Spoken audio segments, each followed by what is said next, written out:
ওকে, finally মুক্তি পেল সেই সিনেমার ট্রেইলার, যেই সিনেমার জন্য কোটি কোটি দর্শক খাওয়া দাওয়া বাদ দিয়ে ওয়েট করছিল। তেরা কথা তো ভালোই বলিস। আরে সাসা, একটা কথা বলে, এই কথা তুমি কবে পারলে? Yes guys, I am talking about তসনস, যেটা এবার ঈদে মুক্তি পেতে চলেছে। আর এই সিনেমাতে মেইন লিডে কে রয়েছে জানেন?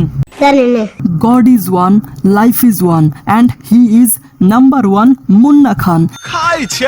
And now I am gonna reacting this trailer. Action! Okay.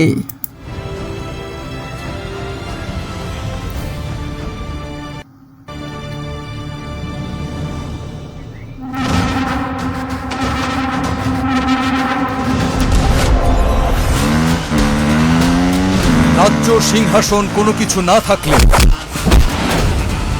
মনের রাজ্যে আমি সম্রাট আকবর। আচ্ছা, বাপরে ডায়লগ জোস। নাম আমার বাদশাহ। বাদশাহ। এই ছোট লোকের বাচ্চা, তুই জানিস না? ববি ম্যাম, সত্যি বলবো ববি ম্যামকে কিন্তু ভালোই লাগে। শাকিব খানের কয়েকটা সিনেমাতে কাজ করেছে, আমি দেখেছি। মাটিতে দাঁড়িয়ে কোনোদিনও আকাশের চাঁদ ধরা যায় না। তুই জানিস আমি কে? আমি মনে করি জনগণই সকল ক্ষমতার উৎস। এই বড় লোকের বেটি, রাস্তায় কেউ আছে কিনা সেটা দেখে গাড়ি চালাতে হয়। মুখ সামলে কথা বল ছোট লোকের বাচ্চা। এটা মিশা সওদাগর, আমি শিওর। শয়তান শয়তানকে চেনে, শুয়োর চেনে কচু, যাহাদের খালাসি চেনে ইলিশ মাছ। আচ্ছা, একটা কথা বলি, কেন জানি বর্তমান সময়টাতে রাসেল মিয়ার সিনেমা হোক, হিরো আলমের সিনেমা হোক, বা যে কোনো বস্তাপচা সিনেমা হোক না কেন, মিশা সওদাগর থাকবেই থাকবে। এমন কেন ভাই? মানে এমন না যে সব সিনেমায় বস্তাপচা হয়, মানে প্রত্যেকটা সিনেমাতেই তাকে দেখা যায়, তো তাই বললাম। ওকে, এই বাদশাহ যা বলেছে তাই ওকে করতে হবে। আমার যে গ্যারেজটাও ভেঙে তছনছ করে দিয়েছে, ওই গ্যারেজটা ওকেই নিজের হাতে এই গ্যারেজটা এত ফেক মনে হচ্ছে। এই খবরদার!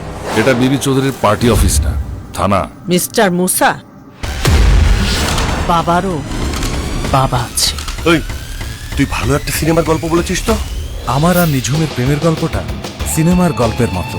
আপনি ওর সাথে আমার মোবাইলে রাখা সেলফিগুলো দেখলে অবশ্যই বিশ্বাস করবেন স্যার।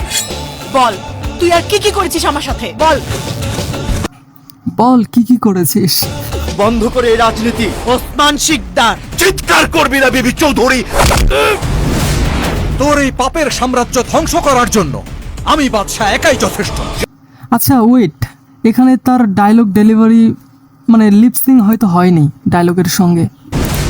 তোর এই পাপের সাম্রাজ্য এখানে মেলেনি। ধ্বংস করার জন্য আমি বাদশাহ একাই যথেষ্ট। মেরে ফেলবো, বিবি চৌধুরীকে মেরে ফেলবো।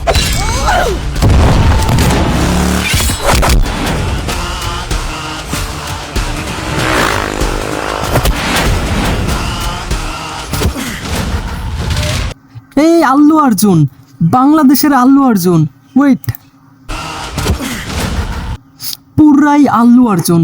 আল্লু অর্জুনের একটা সিনেমা আছে না, আল্লাহ ভাইকুন্ঠা পুরামুলো, সেই সিনেমাতে একটা ফাইট সিকোয়েন্স আছে না, আমি এডিটিংয়ে ওইটা অ্যাড করে দেবো, আপনারা দেখতে পাবেন। একেবারে আল্লু অর্জুন। হাই হাই, এত প্রতিভা ভাই আপনার মধ্যে, এত প্রতিভা।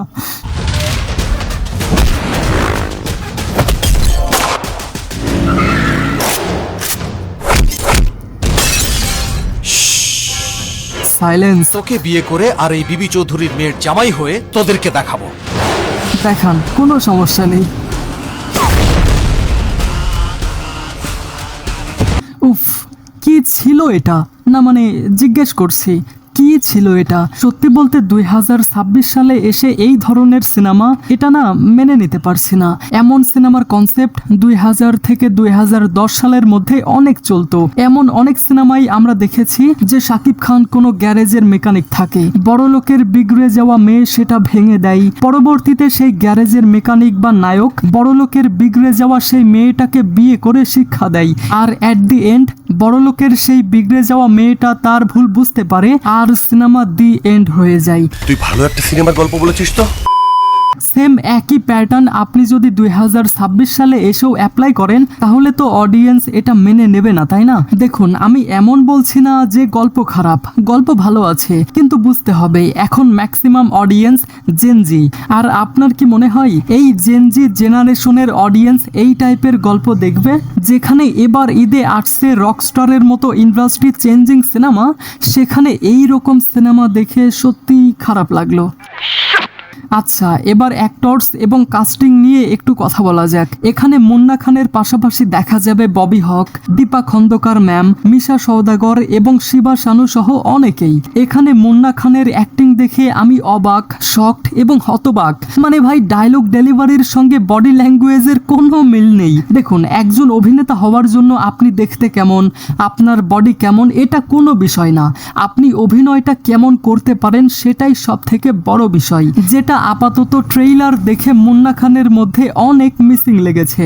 আর মুন্না খান মেইন লিডের পাশাপাশি এই সিনেমা প্রডিউসও করছে। তবে আমার কি মনে হয় জানেন, সব থেকে ভালো হতো যদি মুন্না খান অন্য কোনো নায়ক নিয়ে সিনেমাটা বানাতেন।